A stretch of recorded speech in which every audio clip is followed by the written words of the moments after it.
Hello, everybody. This is Nikki. First of all, I'm gonna say this now. Why I am starting this video. I do not own any rights to any music being played. I'm just playing music from YouTube. Today's subject is toxic relationships.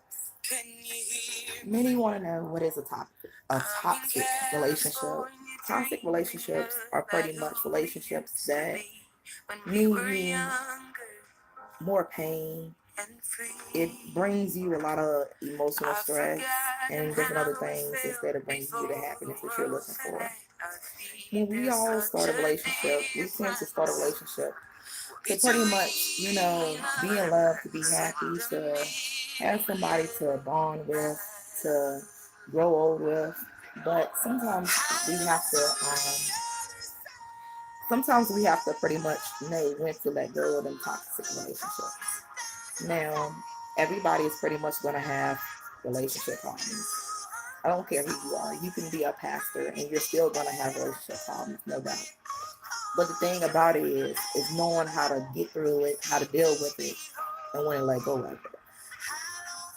Me, myself, personally, I'm going to say that I have had toxic relationships in my life. Relationships that changed me as a person. Um, Relationships that pretty much changed my whole demeanor. For years, I dealt with abuse. I dealt with rape. I dealt with a whole lot of things, but those things is what made me stronger. I knew when it happened that I had to remove myself from that. And some people think that it's easy. It's really not easy. And excuse me if I keep looking over, but I'm making sure that my phone is not messing up with the music. But some people, they tend to hold on to these toxic relationships. They think that it's fine to just keep dealing with the same thing over and over. And at one point in my life, I held on longer than I needed to. But I had to learn that it was hurting me more than it was helping me. So pretty much I had to do what I had to do. It was even deal with that stress, keep that baggage holding me down, or I had to choose to just walk away. But it took times of trying, it took time of communicating with that person. It took so many times of just dealing with so much. But in the end, I realized that I didn't need to keep on trying to prove myself to somebody. Because if you have to keep on proving yourself to somebody, then why do you even stay in it? Because you don't have to prove nothing to nobody but God and yourself. So if you're out here proving things to other people, then get out of it. Even down to friendships. You don't have to keep on dealing with this, dealing with that, trying to prove that you're a real friend. If that person can't see that you're a real friend, then hey, let it go. And another thing too, like people tend to say when it comes to abuse, why don't you get out the first time? When I was younger, a young lady came here to Danville at one of the community colleges and she spoke about abuse. And I remember as a young girl saying, man, if I was to go through something like that, I'm getting out the first time. But I learned that no, it is not that easy at all. It is not that easy. Sometimes you get threatened with losing your life. You get threatened with a whole lot of things, and it make it harder to leave. Me myself personally, I dealt with it for like maybe a month or so until I figured my way out. My way out was finally accepting it's even I'm gonna stay and die or I'm gonna leave and die. One or the other. And I decided to go ahead and leave. And actually, the person never came after me. Sometimes it was some days when I would hear noises outside. I would be scared and everything. Like, it was so difficult because you never know when a person honestly mean what they say. And I believe that this man meant what he said because he had murdered before. He had been in jail for murder. So it was something that I felt like, I couldn't get away from and be safe. But in the end, God protected me with prayer from different prayer warriors and my family and my circle. God was able to keep me sane. Now, down through the years, dealing with bad relationships after that, I mean, it really made it hard. It made it so difficult because it's like when you dealing with them things, it makes a woman feel lower than what they are. Like, I lost myself in men. And that was the worstest thing I could have ever done in my life, was losing myself in a man. Really? Like, my mom used to always tell me, my brother would tell me, like, you're sitting around here wanting to commit suicide. You're sitting around here crying. You're sitting around here doing this or that. That man is not worried about you. He's not out here doing the things that you're doing just because the fact that you're doing it, he's basically happy, and after a while, I started taking that into consideration. Like, this person is not struggling, this person is not sad, unhappy all the time. This person walking around partying with a smile on their face like they ain't nothing. And so many times people will try to blame you and say that you are the problem. No, it's not always you. Sometimes it can be the other person. So the best thing you can do with that is to sit back and reevaluate everything, like from the beginning to the end. And in a lot of them situations, it was never me. It was always the other person. And then when the shoe was on the other foot, like, the person could not deal with it the way that they should have, because the fact they thought that they could do this, they could do that, but I couldn't do nothing. And one thing about that is, if a person can do this or that to you, then they shouldn't have no problem accepting it when you start dishing out the same thing that they decided to do to you. Another thing is telling too many secrets about your past. My mom said for years and years, a man do not need to know everything about you. Everything about your past is not meant to be told. There are some secrets that you most definitely need to take to your grave. There's some things that I have never told people, and there's things that I told people that I wish I had never told people. But the thing about it is, you find out who your real friends is when you do let a person know too much, or you find out who that real partner is when you let them know too much, because some people will use it against you. My mom always used to say that when you tell somebody what you've been through, most of the time they'll try to do the same thing because they feel like, oh, well, you dealt with this person or you dealt with that person, and you know, you dealt with the things they put you through. So I'm gonna put you through them same things.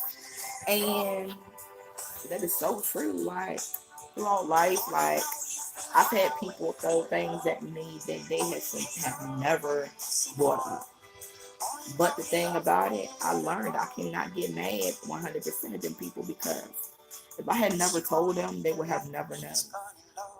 But since I did open up too much, I have to accept some things. But each relationship, you learn more and more. You really do. Like, you learn the do's, the don'ts. You learn to look out for signs. You learn to look out for all of that. And I am so glad, so happy that I learned how to do that. Like, keep things to myself. Like, even down to my relationship now. Like, I'm engaged, but it's things my boyfriend do not know about me. It's things I do not know about him. But the thing about that is, in a way, it's good. In a way, it can be bad, but sometimes it's better to keep secrets and take that secret to your grave than for everybody to end up knowing your business in the end. Because there's certain secrets that if you let out, it can end you up in jail, it can end you up killed, or it can end you up being misjudged. And I'd rather a person get to know me for me and then choose to judge me than for me to tell them something and they misinterpret pretty much what I'm saying, because you can very well be misinterpreted. And sometimes a person understand what you're saying, but they want to use it against you so bad, so they will make sure they try to think of it in the wrong mindset. Having the wrong mindset about things can mess up a whole lot. Like, sometimes you try to show a person, hey, I really love you. I really care about you. But sometimes you go overboard because when you start loving that person more than you love yourself, that person can read that energy off of you so quick. Like, I've had times in life where I've loved people more than I love myself. But one thing about it is I learned how to love me first. Nobody is going to love you like you love you. So, therefore, when you begin to learn how to love yourself, everything else can fall in place. No, it is not going to be perfect at all. Nothing in life will ever be perfect. We're not God. So the thing about that is you're always going to have ups and downs. Like, even down to my pastor, she even says, even being saved and being into the church, being into God, she still has some ups and downs, battles she deal with, but she learned how to deal with them better. So even if you're not a person that go to church, even if you're not a person that pray all the time, like them kind of people, like they believe selling, like people want to be happy or they want to be married or they want to, just have somebody, to hold on to, even though they're not happy. And the thing about it is, like, you might feel like you're happy because you might wake up to that person every day, or you might spend time with that person on a regular basis. But the thing about it, deep inside emotionally, you're so torn up. Like, everything about you has changed. Sometimes people they gain weight or they lose weight. Sometimes people lose who they are. They stop getting their hair done, or with a man, they stop getting haircuts. They don't worry about their hygiene well, they don't care how they go out in public. Like, I used to be a girl that wore my problems every day. Like, I would go out in pajamas, a bonnet on my head, and still felt like, I was the shit pretty much. And one thing about it, people used to always make comments on Facebook, and I used to get tired of those comments. They'd be like, if you're grown and you going out in public with a bonnet on your head and pajamas, you need to go back in the house and stay there. And for a long time, that's exactly how I would go out. Like, I knew how to dress, I knew how to take care of myself, but my problems was getting me down so bad to the point that I allowed it to be shown. And that's one thing I learned that you also cannot do. You cannot show that you're going through. The devil will feed off of it. And when I say the devil, it's not just the devil himself. Sometimes it's these demons walking around here on earth that will tend to try to bring you down each and every way. Like, you go out and a person can kind of read off of your energy that you're upset, that you're depressed and everything.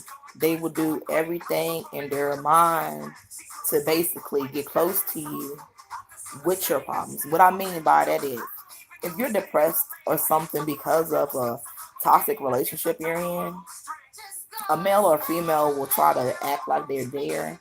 And do not get me wrong, there are some people that can, yeah, excuse me, there are some people that can truly, come into your life at that point and show you what it's like to be treated the correct way. But most of the time, people will use that to get close to you to get what they want. And in the end, they'll be on treated you like the person before them, the person before that, the person before that. So, one thing about it, learn how to get out when it's time to get out. Learn how to talk things out when it's time to talk things out. But you got to know the difference between talking things out and when it's time to go.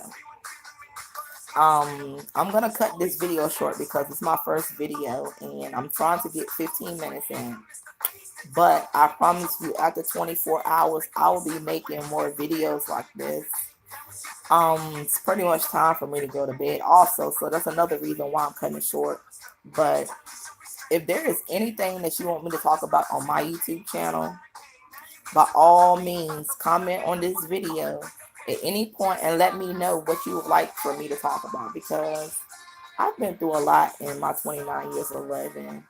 So It's a lot that I know, and it's some things I don't know. But I promise you, I can always find out what to basically tell you. But in most situations, I can promise you, I can pretty much tell you anything about life itself. Because, like, in 29 years, I've been through things that some people that's 70, 80 years old have never been through. But on that note, I'm about to end this video. But please make sure you subscribe to my page if you want to see more videos from me.